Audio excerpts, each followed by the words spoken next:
Deuteronomy 11-12. You shall therefore love the Lord your God and keep his charge, his statutes, his rules, and his commandments always. And consider today, since I am not speaking to your children who have not known or seen it, consider the discipline of the Lord your God, his greatness, his mighty hand and his outstretched arm, his signs and his deeds that he did in Egypt to Pharaoh the king of Egypt and to all his land, and what he did to the army of Egypt, to their horses and to their chariots, how he made the water of the Red Sea flow over them as they pursued after you, and how the Lord has destroyed them to this day, and what he did to you in the wilderness, until you came to this place, and what he did to Dathan and Abiram the sons of Eliab, son of Reuben, how the earth opened its mouth and swallowed them up, with their households, their tents, and every living thing that followed them, in the midst of all Israel. For your eyes have seen all the great work of the Lord that he did. You shall therefore keep the whole commandment that I command you today, that you may be strong, and go in and take possession of the land that you are going over to possess, and that you may live long in the land that the Lord swore to your fathers to give to them and to their offspring, a land flowing with milk and honey. For the land that you are entering to take possession of it is not like the land of Egypt, from which you have come, where you sowed your seed and irrigated it, like a garden of vegetables. But the land that you are going over to possess is a land of hills and valleys, which drinks water by the rain from heaven, a land that the Lord your God cares for. The eyes of the Lord your God are always upon it, from the beginning of the year to the end of the year. And if you will indeed obey my commandments that I command you today, to love the Lord your God, and to serve him with all your heart and with all your soul, he will give the rain for your land in its season, the early rain and the later rain, that you may gather in your grain and your wine and your oil, and he will give grass in your fields for your livestock, and you shall eat and be full. Take care lest your heart be deceived, and you turn aside and serve other gods and worship them. Then the anger of the Lord will be kindled against you, and he will shut up the heavens, so that there will be no rain, and the land will yield no fruit, and you will perish quickly off the good land that the Lord is giving you. You shall therefore lay up these words of mine in your heart and in your soul, and you shall bind them as a sign on your hand, and they shall be as frontlets between your eyes. You shall teach them to your children, talking of them when you are sitting in your house, and when you are walking by the way, and when you lie down, and when you rise. You shall write them on the doorposts of your house and on your gates, that your days and the days of your children may be multiplied in the land that the Lord swore to your fathers to give them, as long as the heavens are above the earth. For if you will be careful to do all this commandment that I command you to do, loving the Lord your God, walking in all his ways, and holding fast to him, then the Lord will drive out all these nations before you, and you will dispossess nations greater and mightier than you. Every place on which the sole of your foot treads shall be yours. Your territory shall be from the wilderness to the Lebanon and from the river Euphrates, to the western sea. No one shall be able to stand against you. The Lord your God will lay the fear of you and the dread of you on all the land that you shall tread, as he promised you. See, I am setting before you today a blessing and a curse. The blessing, if you obey the commandments of the Lord your God, which I command you today, and the curse, if you do not obey the commandments of the Lord your God, but turn aside from the way that I am commanding you today, to go after other gods that you have not known. And when the Lord your God brings you into the land that you are entering to take possession of it, you shall set the blessing on Mount Gerizim and the curse on Mount Ebal. Are they not beyond the Jordan, west of the road, toward the going down of the sun, in the land of the Canaanites who live in the Arabah, opposite Gilgal, beside the oak of Moreh?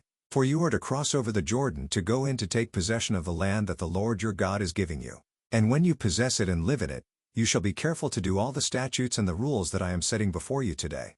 These are the statutes and rules that you shall be careful to do in the land that the Lord, the God of your fathers, has given you to possess, all the days that you live on the earth. You shall surely destroy all the places where the nations whom you shall dispossess serve their gods, on the high mountains and on the hills and under every green tree. You shall tear down their altars and dash in pieces their pillars and burn their Asherim with fire. You shall chop down the carved images of their gods and destroy their name out of that place.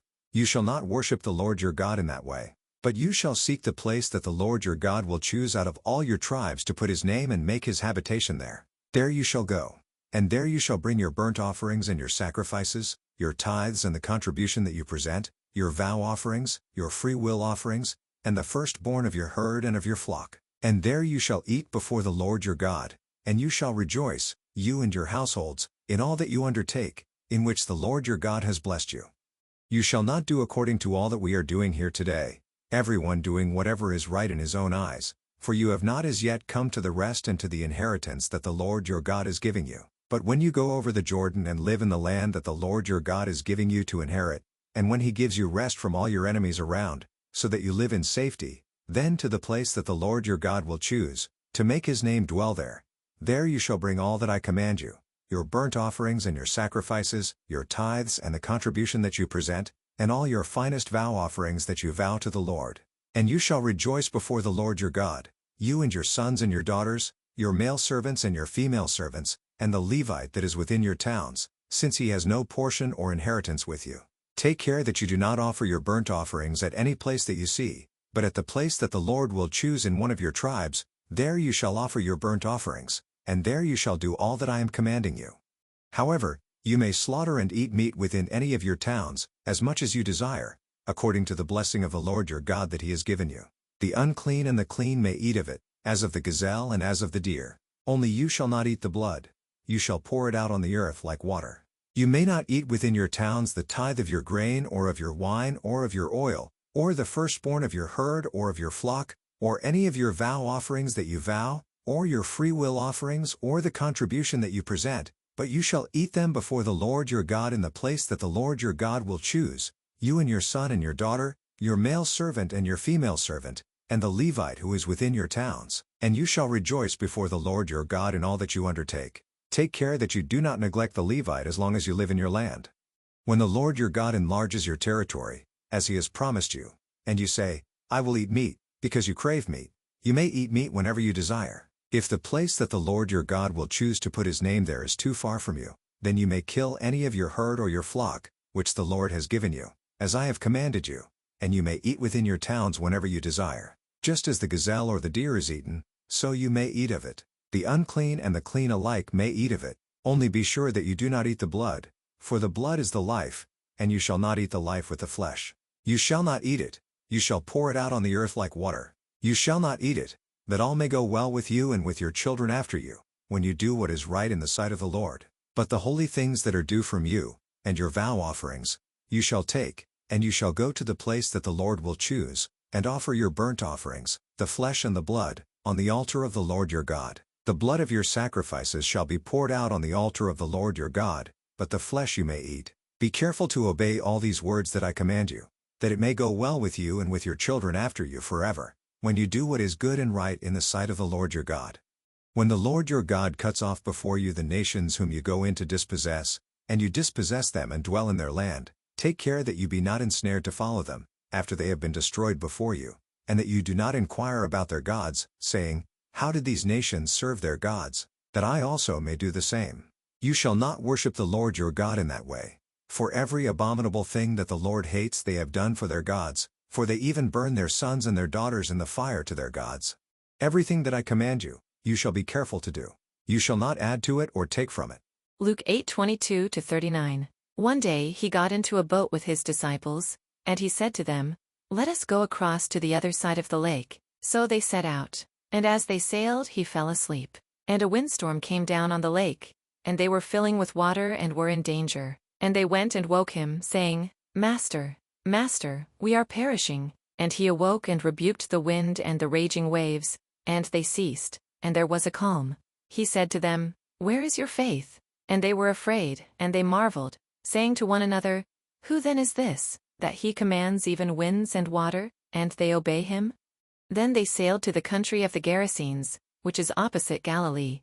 When Jesus had stepped out on land, there met him a man from the city who had demons. For a long time he had worn no clothes, and he had not lived in a house but among the tombs. When he saw Jesus, he cried out and fell down before him and said with a loud voice, What have you to do with me, Jesus, Son of the Most High God? I beg you, do not torment me. For he had commanded the unclean spirit to come out of the man. For many a time it had seized him. He was kept under guard and bound with chains and shackles, but he would break the bonds and be driven by the demon into the desert. Jesus then asked him, What is your name? And he said, Legion, for many demons had entered him, and they begged him not to command them to depart into the abyss. Now a large herd of pigs was feeding there on the hillside, and they begged him to let them enter these. So he gave them permission. Then the demons came out of the man and entered the pigs, and the herd rushed down the steep bank into the lake and drowned. When the herdsmen saw what had happened, they fled and told it in the city and in the country. Then people went out to see what had happened, And they came to Jesus and found the man from whom the demons had gone, sitting at the feet of Jesus, clothed and in his right mind, and they were afraid. And those who had seen it told them how the demon-possessed man had been healed. Then all the people of the surrounding country of the Gerasenes asked him to depart from them, for they were seized with great fear. So he got into the boat and returned. The man from whom the demons had gone begged that he might be with him, but Jesus sent him away, saying, "Return to your home, and declare how much God has done for you." And he went away, proclaiming throughout the whole city how much Jesus had done for him. Psalm 70 to the choirmaster. Of David, for the memorial offering. Make haste, O God, to deliver me. O Lord, make haste to help me. Let them be put to shame and confusion who seek my life. Let them be turned back and brought to dishonor who delight in my hurt. Let them turn back because of their shame who say, "Aha! Aha!" May all who seek you rejoice and be glad in you. May those who love your salvation say evermore, "God is great." But I am poor and needy. Hasten to me, O God. You are my help and my deliverer. O Lord, do not delay. Proverbs 12:4. An excellent wife is the crown of her husband, but she who brings shame is like rottenness in his bones. To become a part of the community and to have your prayer requests answered, please follow the link below or go to Facebook and search for Daily Hope for Revival.